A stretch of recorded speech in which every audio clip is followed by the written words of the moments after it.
tem uma jurisprudência do Supremo Tribunal Federal sobre empenho, o que é muito raro no contexto da Covid-19.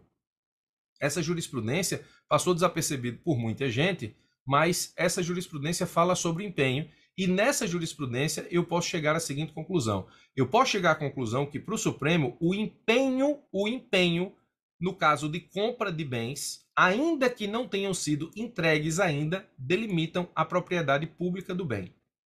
Preste atenção, preste atenção. Isso aqui é muito importante entender porque a jurisprudência ela acaba criando uma situação bastante sui generis. Se o empenho não cria obrigação de pagamento e não cria também direito subjetivo, então a gente sabe que o empenho é só uma reserva de dotação orçamentária para a realização de uma despesa, o Supremo Tribunal Federal ele esteve diante de uma situação bastante peculiar. O que aconteceu? Preste atenção. A União ela foi lá e requisitou de uma determinada indústria agulhas e seringas que serão ou seriam ou foram utilizadas no combate à Covid-19. O problema é que essas agulhas e seringas que a União requisitou, e ela pode requisitar, a gente sabe que o Instituto da Requisição existe justamente para isso, e a pandemia, nesse caso, ou na pandemia, esse instituto foi largamente utilizado pelo poder público. Então, a União pode requisitar? Pode, mas o problema é que essas seringas e agulhas dessa indústria, elas já estavam, entre aspas, contratualmente vinculadas ao Estado de São Paulo, com o valor do pagamento dessas agulhas e seringas devidamente empenhados. Preste atenção na situação. Se a União chega na indústria e ela requisita agulhas e seringas e não tem absolutamente nada impedindo isso em termos de contrato, digamos, acessório ou contrato fora a União, não tem problema. A União pode requisitar da indústria sem nenhum problema. A gente viu isso acontecer largamente no combate à Covid. Mas a gente sabe que a União não pode requisitar bens dos estados. A gente sabe que pela autonomia dos entes federativos, um ente não pode requisitar bens dos outros. Então, ora, se eu, União, chego na indústria, requisito agulha e seringa, mas essa agulha e seringa, embora não entregue ao Estado de São Paulo, ela está empenhada pelo Estado de São Paulo, o Supremo entendeu que tem um efeito do empenho que até então a gente não conhecia.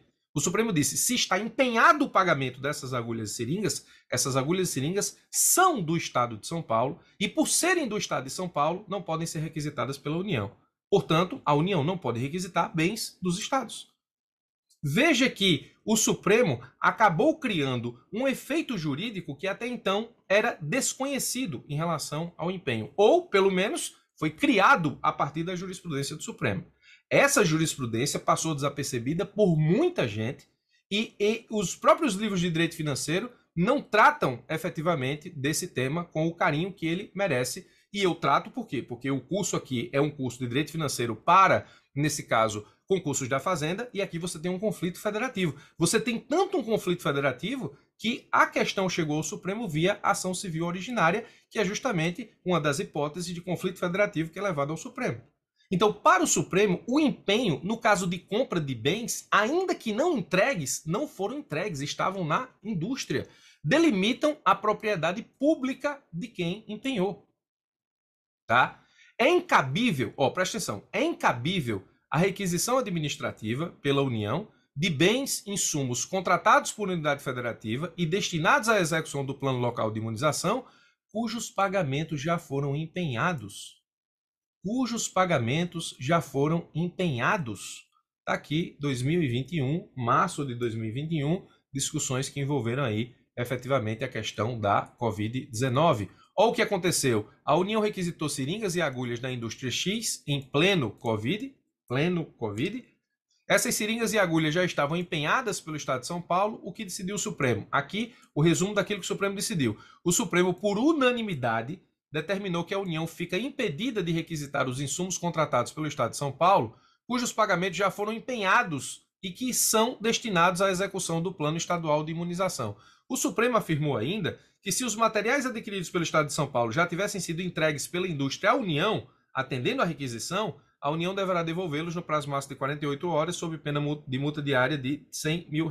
Então, de novo, é incabível a requisição administrativa pela União de bens e insumos contratados por unidade federativa e destinados à execução do plano local de imunização, cujos pagamentos já foram empenhados. Aí você diz assim, professor, mas essa jurisprudência é bem específica, né? Porque está tratando aqui de, nesse caso, bens que se destinam ao plano local de imunização. Não, me parece que não. Me parece que a questão aqui é, se houve empenho, a contratação por parte do Estado de São Paulo resta perfectibilizada e, portanto, o bem é do Estado e, portanto, a União não pode requisitar bens dos Estados. Tanto que chegou ao Supremo na qualidade de conflito federativo, tá?